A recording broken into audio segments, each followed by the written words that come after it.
Western കൺട്രീസിലാണെങ്കിൽ പോലും ഇത്രയും care കിട്ടത്തില്ല. ഞാൻ ഈ കഴിഞ്ഞ ദിവസം UK എന്ന് വന്നപ്പോഴത്തേക്ക് I was trained in UK. I was surprised that how difficult is for a patient to get into the system. ഒരു GP കാണാനായിട്ട് വെയിറ്റിംഗ് ലിസ്റ്റ്. ഒരു കാഷ്വാലിറ്റി ചെന്ന് കഴിഞ്ഞിട്ട് 12 മണിക്കൂറാണ് ഒരു പേഷ്യൻ്റ് അപ്പൻഡിസൈറ്റിസുമായിട്ട് കാഷ്വാലിറ്റി ഡോക്ടർ അറ്റൻഡ് ചെയ്യാൻ കിടന്നത്. Because I had emergencies. അത്രയേ ഉള്ളൂ അവിടുത്തെ സ്റ്റാഫിങ്. അത് കഴിഞ്ഞിട്ട് ഒരു പേഷ്യൻ്റ് ബൈപ്പാസിന് വെയിറ്റ് ചെയ്യുന്ന പേഷ്യൻ്റ് 12 മാസം വെയിറ്റ് ചെയ്ത് പുള്ളിക്ക് ഹാർട്ട് അറ്റാക്ക് വന്ന് എമർജൻസി ആയിട്ട് കാഷ്വാലിറ്റി കൊണ്ടുപോയി ഈടായി. അതുപോലെ ഒത്തിരി വെയിറ്റ്. അപ്പം ഞാൻ ആലോചിക്കാതെ ഹൗ ബ്യൂട്ടിഫുൾ ഈസ് കേരള. നമ്മളിപ്പോൾ എല്ലാവരും തെളിവ് പറഞ്ഞാലും നിങ്ങൾക്ക് എങ്ങോട്ട് വേണം നടന്ന് കയറി ചെന്ന് കാർഡിയക് സർജനെ വേണേൽ കാണാം, കാർഡിയോളജിസ്റ്റിനെ വേണേൽ കാണാം. The doors are open to in every hospital. അത് നമ്മുടെ ഭയങ്കര ഒരു ബ്ലെസ്സിങ്ങാണ്. And everywhere the health care is uniform.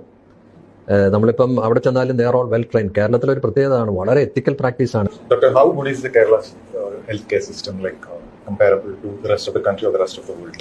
Kerala healthcare system is excellent. It's in par with the West.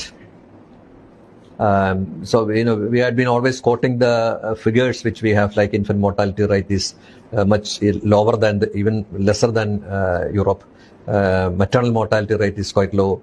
Immunization is very good, and also maybe in the last 20 years even the super specialty care also is actually one of the best. Not only it is one of the best, but also it is affordable.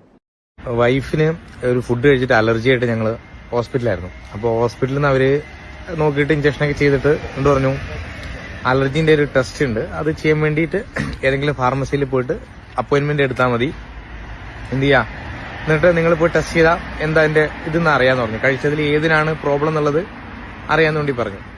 അപ്പം നമ്മൾ ഇറ്റലിയിലാണ്. അപ്പം world standard health care ഒക്കെ ആണല്ലോ യൂറോപ്പിലൊക്കെ ഇവർ അവകാശപ്പെടുന്നത്. അങ്ങനെ ഒരു ഫാർമസിയിൽ ഇത് ബുക്ക് ചെയ്യാൻ വന്നതാണ് അലർജിക്കുള്ളത്. ഞങ്ങൾക്ക് ഡേറ്റ് കിട്ടിയേക്കണത് അടുത്ത വർഷം ഫെബ്രുവരി 2026 ഫെബ്രുവരി 16. അതെ, അപ്പോഴത്തേക്ക് എനിക്കറിയില്ല ഇവര് അത് എങ്ങനെയാ ഇവര് ചെയ്യണേന്ന്. എന്റെ ഫ്രണ്ടിന് ഇതുപോലെ ലൈക്ക് ഒരു വട്ടം നടുവേനയായിട്ട് 8 മാസം കഴിഞ്ഞിട്ടാണ് അവൻ അതിനുള്ള ഇത് കിട്ടിയത്. ലൈക്ക് ബാക്കിയൊക്കെ ഓക്കെയാണ് ഇവിടുത്തെ ലൈക്ക് ഹെൽത്ത്. അയ്യോ അയ്യോ, ഇവിടെ നമുക്ക് ഒന്നും അതെ, അതായിട്ട് നമുക്ക് സ്വന്തമായിട്ട് ഡോക്ടർ ഉണ്ട്, എല്ലാം ഉണ്ട്. എന്നിട്ടാണ് പറഞ്ഞത് ഇതുപോലെ അപ്പോയിന്റ്മെന്റ് ഒരു ലൈക്ക് ഫുഡ് അലർജിയുടെ അത് ഒരു അതാണ് ഞാൻ സാധനമൊക്കെ പിടിക്കാൻ വലിയ കാര്യത്തിൽ വന്നു. ഞാൻ പറഞ്ഞ് നാളെ മറ്റന്നാൾ നമുക്ക് ചെയ്യാം, ഞാൻ നോക്കിയിട്ട് ലീവ് എടുക്കാന്ന് പറഞ്ഞത്. 2026 ഫെബ്രുവരിയിലാണ് നമുക്ക് എന്തുള്ളത് ടെസ്റ്റ് ചെയ്യാൻ പറ്റുള്ളൂ. അതാണ് ഇവിടുത്തെ അവസ്ഥ. അപ്പം യൂറോപ്പിലൊക്കെ വന്ന അസുഖം വരുത്താണ്ട് നോക്കുക. ഇവിടെ ആൾക്കാർക്ക് വേൾഡ് ഹെൽത്ത് എന്നൊക്കെ പറയുന്നത് ഇവിടെ ആൾക്കാർ അവരുടെ ആരോഗ്യം നോക്കണോണ്ടാണ്, അല്ലാതെ മെഡിക്കൽ ഫെസിലിറ്റിയും ബാക്കി കാര്യങ്ങളും നന്നായിട്ടൊന്നും അല്ല. എല്ലാവരുടെയും വിചാരം അക്കരെ പച്ച. അവിടെ ചെന്ന് കഴിഞ്ഞാൽ ലൈഫ് വളരെ വളരെ സുഖകരമാണ് എന്നൊരു ധാരണയാണ്. പേടിയാവും. അവിടുത്തെ മെഡിക്കൽ ട്രീറ്റ്മെന്റിന്റെ ഫെസിലിറ്റീസ് കേട്ടാ പേടിയാവും.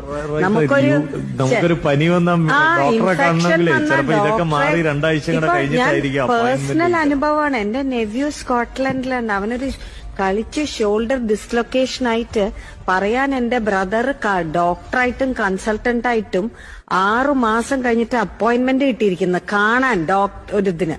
ഇവിടെയാണെങ്കിൽ നമുക്ക് ഒരു അരമണിക്കൂറിനാണ് ഡോക്ടറെ കണ്ടില്ലെങ്കിൽ ഹോസ്പിറ്റൽ അടിച്ചു പൊളിക്കണ കേസ്. നമുക്ക് ഓൺലൈൻ കൺസൾട്ടേഷൻ അവൈലബിൾ ആണ്. നമുക്ക് ഇവിടെ എത്ര നല്ല ഫെസിലിറ്റീസ് ആണ്. നമ്മുടെ കേരളയിലെ ഡോക്ടർമാരെന്ന് പറഞ്ഞാൽ നമുക്ക് ഭൂരിഭാഗം പേരെയും വിശ്വസിക്കാം.